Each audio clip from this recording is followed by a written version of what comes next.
V sobotu 14. februára sa na Katolíckej univerzite v Ružomberku uskutočnil druhý ročník seminára, ktorý si kládol otázku, či kresťanské médiá plnia v spoločnosti svoju úlohu. Zastúpenie tu mala aj naša televízia Lux.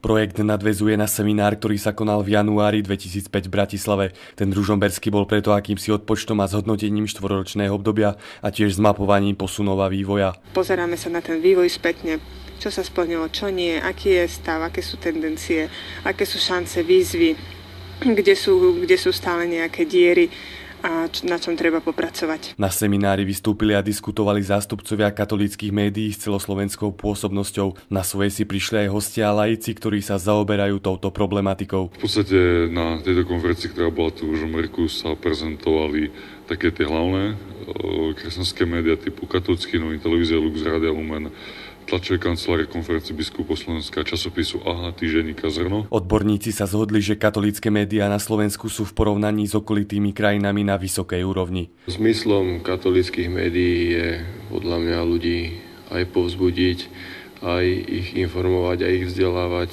aj hlavne teda šíriť posolstvo evanjelia pre veriacich, ale aj pre neveriacich. Takmer po ročnom pôsobení televízie Lux sa viacerí zhodli, že televízia doplnila mozaiku katolíckych médií. Aj na tomto seminári viackrát znelo, že chceme, aby bola medzi katolíckymi médiami väčšia synergia.